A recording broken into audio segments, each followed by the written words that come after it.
Salut à tous, ce matin 6 h, je reprends les semis de tournesol que j'ai entamés hier. Là les sols sont tout juste ressuyés, c'est-à-dire que les pluies récentes ont séché et me permettent aujourd'hui de semer. Mais d'autres pluies évidemment sont prévues très prochainement, et tant mieux pour les cultures qui sont déjà en terre, mais ça me laisse cette fenêtre bien précise pour intervenir, donc il ne faut pas perdre de temps.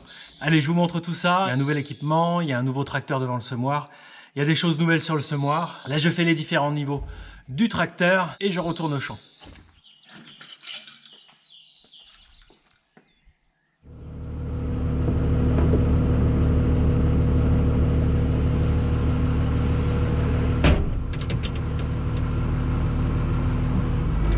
Vous l'avez sûrement vu dans les précédentes vidéos, j'ai équipé 2 tracteurs de l'autoguidage, l'assistance de la conduite dans le travail.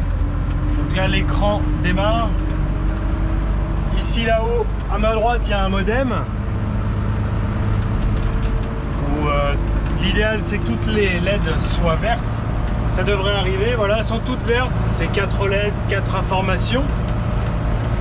Parfois certaines passent au orange, ça veut dire qu'elles captent un signal téléphonique, un signal de réseau téléphone faible. Il y a une carte SIM dedans et ça prend à peu près 1 minute que le GPS, la liaison téléphonique, le RTK, car c'est la technologie RTK que j'ai embarqué, se connecte. C'est très rapide. Il y a eu des équipements, les précédents équipements mettaient un peu plus de temps à se connecter. Donc dès qu'on démarre le tracteur, on allume tout ça et puis le temps d'arriver au champ, l'électronique est déjà prête. Et même s'il y a une coupure au champ, le redémarrage est très rapide.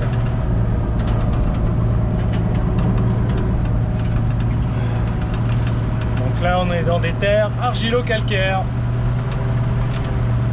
Et la météo aujourd'hui est prévue très clémente, très beau temps, très beau soleil qui est sur le point de se lever derrière moi et devant moi.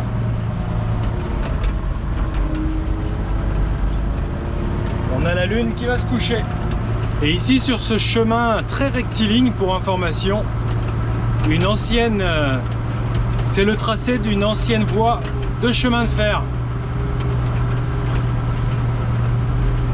Ici il y avait une voie métrique, c'est-à-dire que les rails étaient espacés d'1 mètre. C'était des locomotives beaucoup plus petites qu'aujourd'hui. Donc ça a été installé fin du 19e et peu de temps après la Seconde Guerre mondiale. Elle a été démantelée car ça manquait de rentabilité. C'était une ligne qui faisait 60 km et il y en avait plein comme ça en France.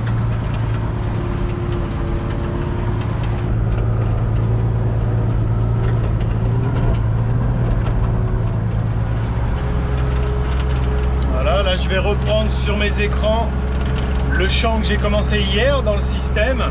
Il va retrouver exactement les endroits où je suis passé, les lignes, les parallèles. Là, il pourrait faire nuit noire. Je pourrais m'y engager, les yeux fermés, sans même allumer le tracteur. Le système empruntera exactement là où ce n'est pas semé. Ah oui, il faut que j'allume le système d'engrais aussi. Voilà, ça à droite, je l'ai semé hier.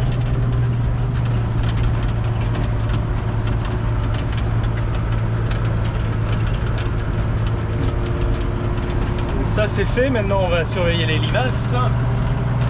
Il y a déjà un corbeau qui est là-bas tout au loin, vous le voyez pas, mais lui il glane les petites graines et certainement les graines de tournesol qui sont en surface. Certaines peuvent sauter et il va arriver à les déterrer aussi. Et lorsqu'il trouve le principe de l'espacement entre graines, il est de 22 cm.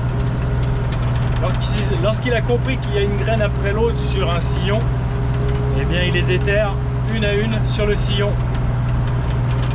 Vous voyez ici ce qui est en jaune, c'est déjà semé et je vais aller chercher cette petite bande là sur ma droite. Le champ est ici. Cette petite bande là je ne l'ai pas faite et ensuite je continuerai dans le reste du champ au-dessus, là où c'est grisé.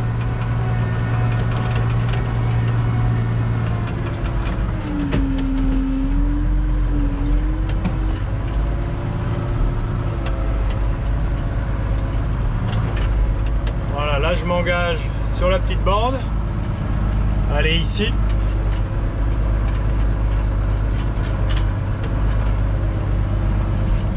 Et voilà.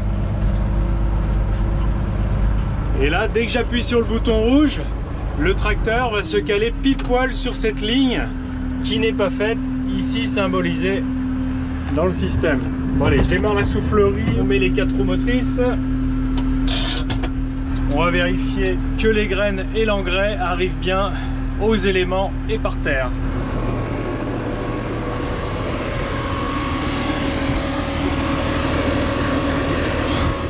Donc là, je simule que le tracteur a posé le semoir, que les roues sont posées et que je souhaite semer. Ça fait tourner les éléments. Et là, on regarde si les graines sont collées. Impeccable. Après 2-3 allers-retours, on regardera si le semis est bon. Mais voyez, la terre est bien affinée. Et ici, il y a de la fraîcheur à 2 cm de la surface. Donc les conditions sont au top.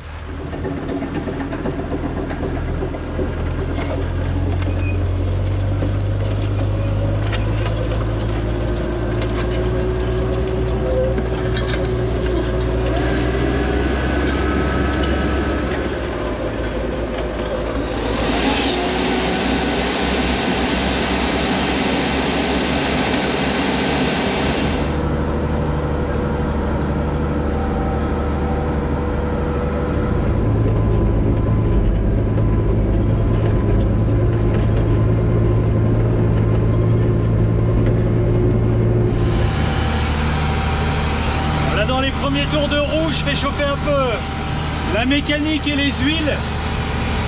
Là, je suis en première rapide et je passerai en deuxième rapide tout à l'heure. Là, je suis à 4 km/h.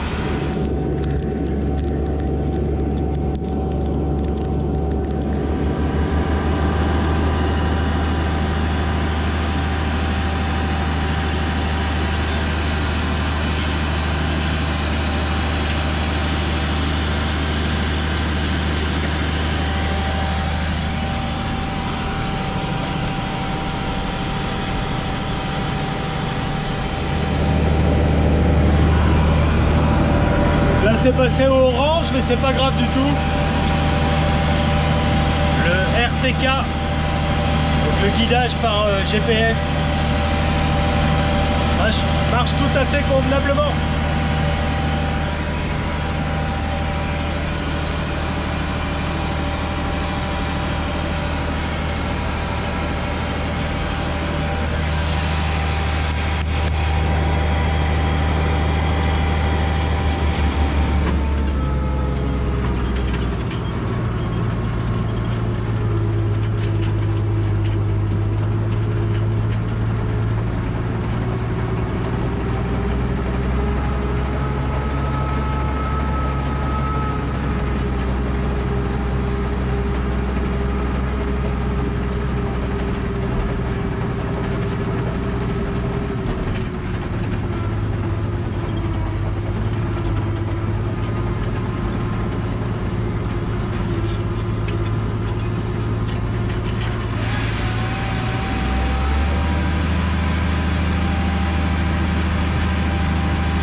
Ça, c'est une granule d'anti-limaces qui est dans les lignes de semis, juste à côté des graines pour les protéger des limaces. Et la graine doit être un tout petit peu plus bas.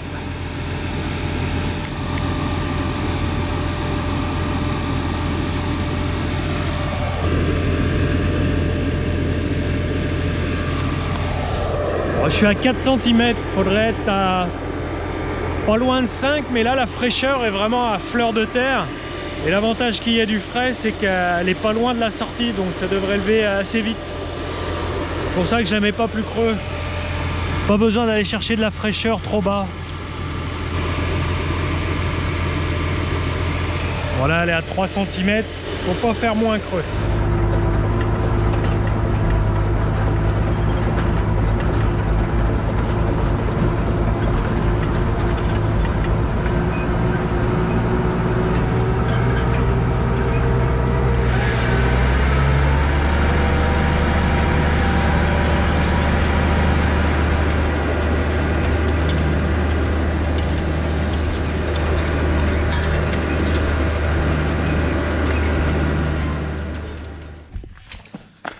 Voilà, je reviens de temps en temps faire le plein. J'ai une autonomie là avec ce que je mets de 7-8 hectares. Je tourne à 15-20 kg d'engrais. Voilà, c'est mis, c'est plein. Ce qui est bleu, c'est l'antilimace. Lui, je le mets à hauteur de 2 kg hectare. Et puis, la semence de tournesol est mise. Allez, c'est parti, on continue. Il fait un temps magnifique.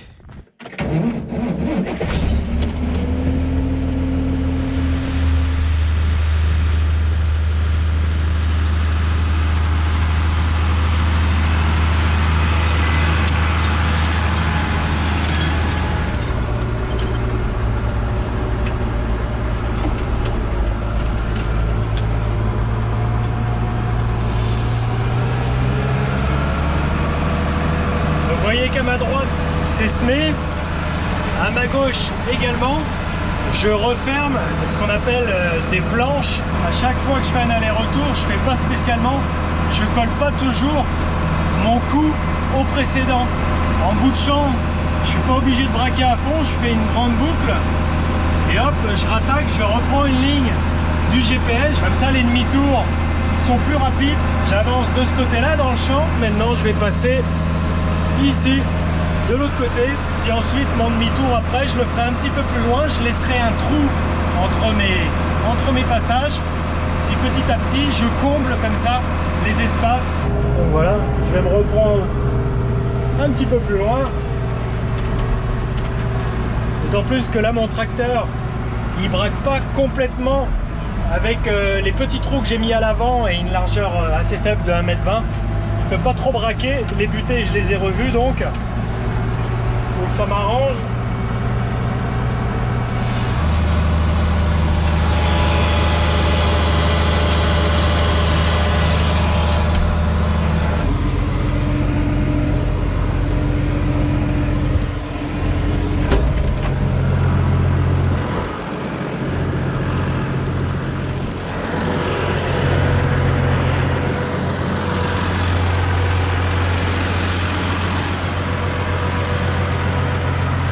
Ça c'est une lame de gyrobroyeur, c'est l'extrémité qui a cassé. Il y a bien 500-700 grammes de ferraille là-dedans. Quand ça a cassé, ça a dur à casser.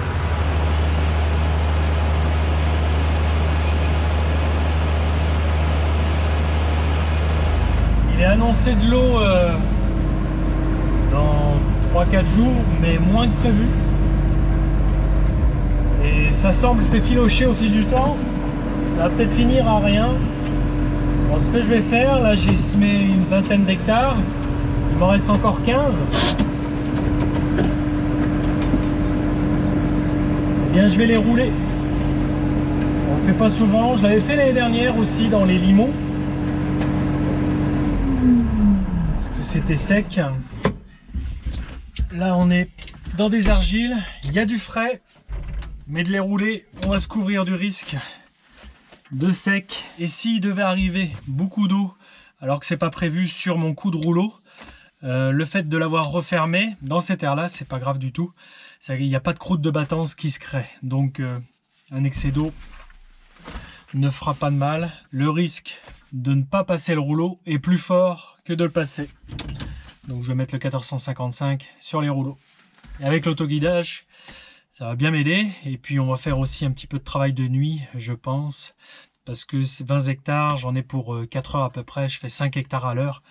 Avec ces rouleaux de 8 mètres. Donc on va finir à la nuit. Ça m'aidera beaucoup pour tracer ma route. Car la délimitation entre roulé par roulé, de nuit, c'est pas évident, même s'il y a les feux.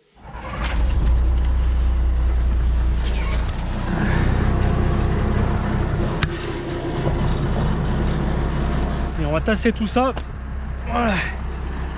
L'air circulera mal et par conséquent, l'humidité va mieux rester.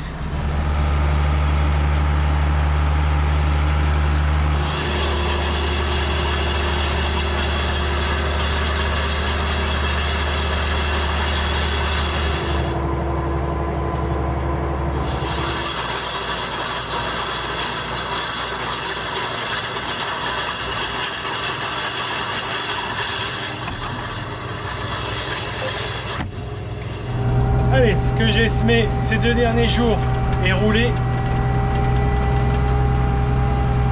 C'est en quelque sorte sécurisé.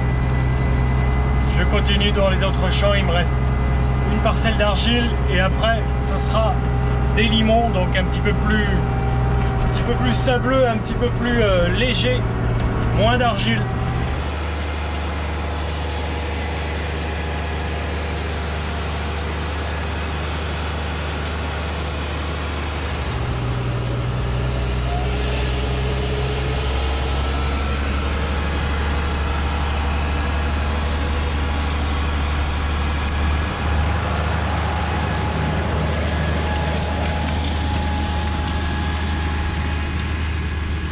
Voilà, je suis en train de changer le réglage de profondeur.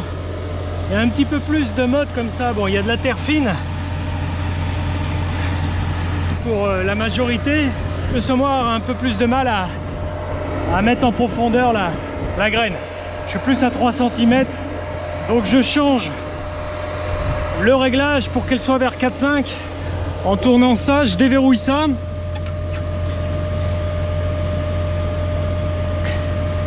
Hop. Ça a une influence sur ces roues là qui se lèvent un petit peu et par conséquent le disque ouvreur pénètre un peu plus, voilà, pour aller chercher cette fraîcheur qui est un petit peu plus bas en dessous de ces motilles de surface. J'ai eu un peu de mal à préparer cette parcelle là. Chaque parcelle et parfois même à l'intérieur de chaque parcelle il y a des hétérogénéités.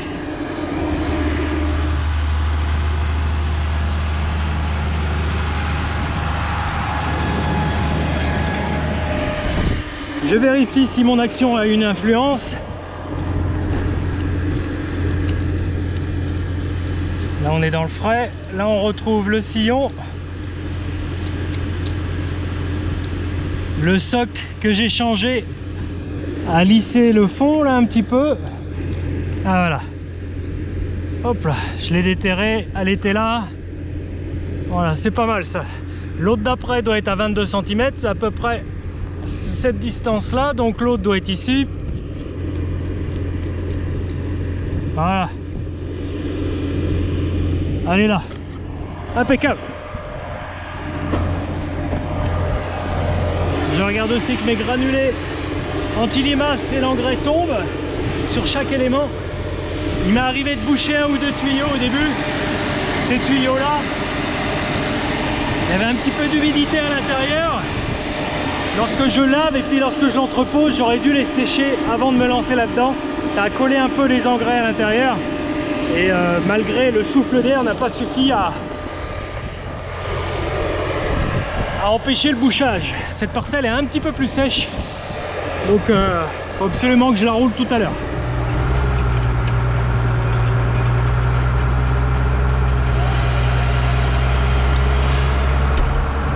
Alors vous voyez que j'actionne la soufflerie jaune qui envoie l'engrais et l'anti-limace aux éléments à côté des graines après avoir manipulé le relevage en bout de champ. Je la coupe à mon arrivée au bout pour pouvoir actionner le relevage, le monter et tout de suite après le descendre.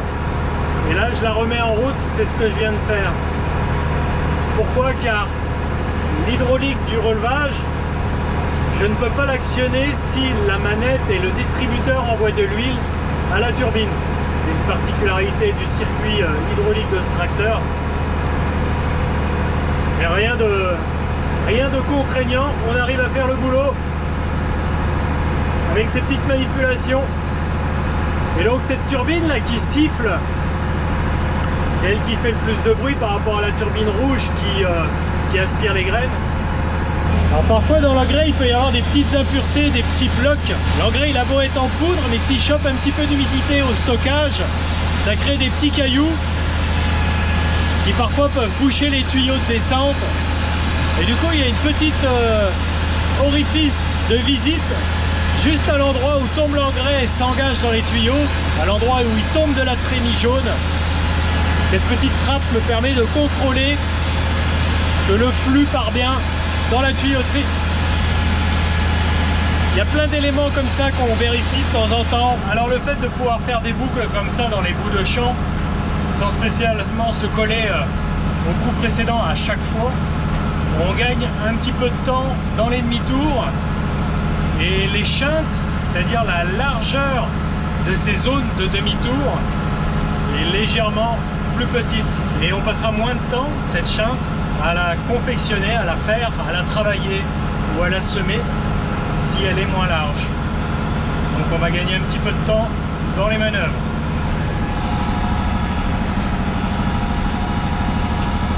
Là je me reprends, là, je fais une marche arrière. Il y a des roues plombeuses qui ont bourré, il y avait une pierre dedans, donc j'ai levé puis avancé. Et là en marche arrière, l'autoguidage fonctionne. Il se met dans la ligne. Je passe la marche avant. Faut pas trop perdre de temps. Je baisse le semoir. Et voilà. La marche arrière comme ça, c'est surtout avantageux dans les coins de parcelles.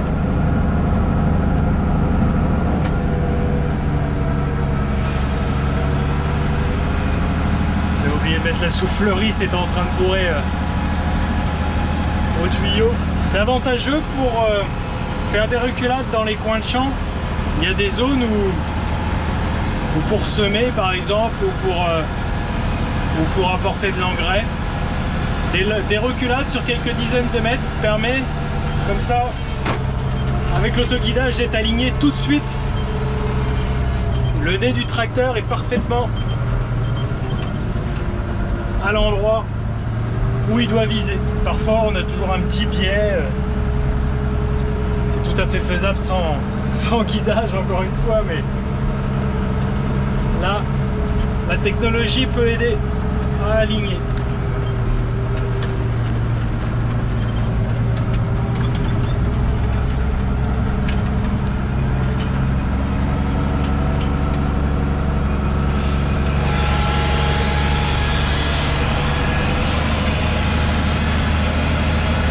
Il reste un petit hectare et après on passera dans les terres limoneuses. On va laisser les argiles. Ça va être un tout autre type de terre. Il y a des cailloux aussi, avec beaucoup de cailloux, des silex.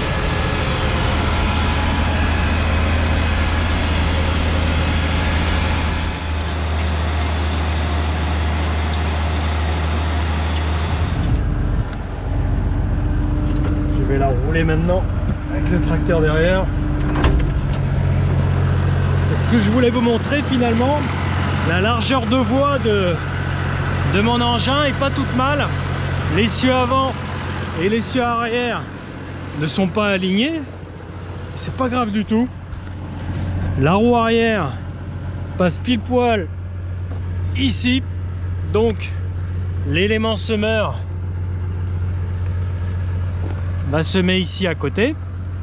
Là il y a la roue du semoir et devant la roue du semoir passe, là-bas on la voit, la roue avant du tracteur.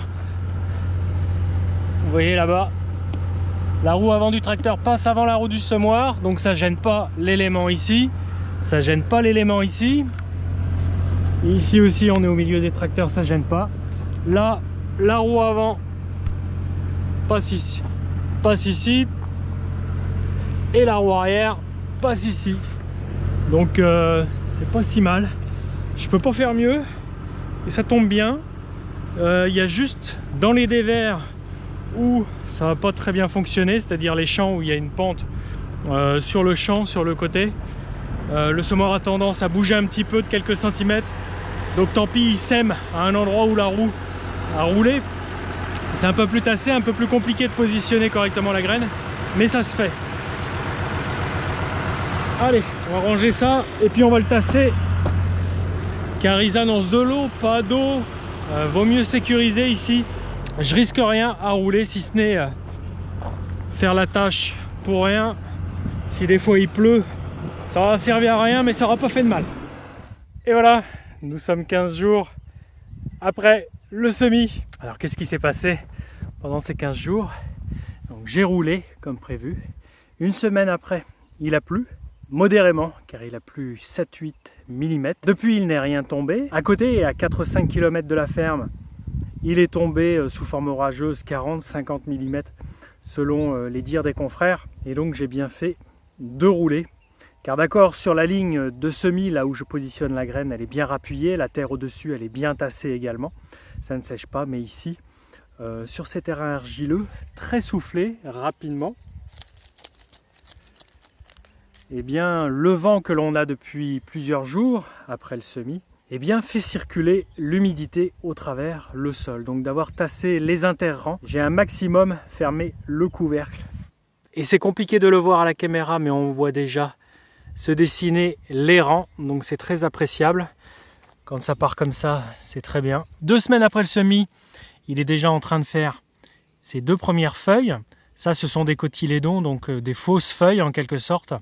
Et précision, déjà 8 jours, donc 1 semaine après le semis, j'ai constaté les premières levées. C'est très rapide, c'était pas général, mais c'était vraiment très vigoureux. Et vous voyez là, je suis à 2-3 cm, c'est déjà sec. Il faut vraiment aller plus bas pour avoir de l'humidité. Et là, ce que j'espère, c'est que la culture et ses racines vont aller chercher l'humidité le plus rapidement possible dans les profils inférieurs du sol, car il n'est pas annoncé de précipitations dans les 15 jours prochains. Donc c'est parfait pour cette culture qui adore la chaleur, l'ensoleillement, mais il lui faut de l'eau quand même à son pied. Et ça ne va pas favoriser les limaces, pas du tout même. D'avoir roulé la surface, ça va avoir aussi un impact sur le gastéropode, car il aime bien les zones faites de mottes, et le fait d'avoir roulé, je vais avoir limité les aspérités de surface du sol, donc moins de zones pour la limace pour se cacher. Et du coup là, elle va être un petit peu planquée, car il faut quand même de l'humidité pour évoluer. Même s'il y a eu quelques attaques, il y a 8 jours après les pluies, ça reste modéré. Ce que j'ai comme attaque, vous voyez, celui-là il est indemne. Celui-là il a été attaqué par le pigeon. Il a mangé les 2 premiers cotylédons qui étaient ici et ici. Et là le tournesol arrive à se refaire en formant ces vraies feuilles. Donc là l'apex, le cœur de la plante n'a pas été touché. Mais parfois c'est plus radical, il va complètement sectionner trop bas le tournesol et celui-ci ne repartira jamais. Pour pouvoir l'effaroucher le pigeon, j'ai mis un effaroucheur sonore, un seul là sur toute la surface. Et puis par tranche de 3 hectares, j'ai mis des effaroucheurs, des cerfs-volants qui simulent la présence d'un rapage. J'en ai mis sur les crêtes, voilà, toujours visible d'une zone du champ. Bon, au fur et à mesure d'un moment, il s'accoutume, mais si ça peut sauver quelques individus, quelques tournesols, c'est toujours ça. C'est pas mal de temps à installer. Et d'ici 1 semaine ou 2, lorsqu'il aura fait ses premières vraies feuilles de manière généralisée, le tournesol, je pourrai les enlever, ainsi que le pétard. Et ce que les pigeons aiment bien, ce sont les parcelles. De toute façon, ici, il n'y a que ça. Ce sont les parcelles bordées de bois. Et les pigeons viennent se percher ici dans ce chêne en train de mourir. Ils adorent ces coins-là, car quand ils nous voient, hop, ils vont se percher juste à côté, et dès qu'on a le dos tourné, ils redescendent. Mais avec ce que j'ai mis ici, ils ne sont pas très tranquilles. C'est parti, ça me surprend même. Voilà, j'espère que ça vous aura plu. Il y aura d'autres semis, car il y a d'autres surfaces que j'ai implantées après les orages. J'ai pas voulu implanter avant. Je vous expliquerai tout ça dans la prochaine vidéo. Je vous dis à mardi prochain, 7h30. Salut!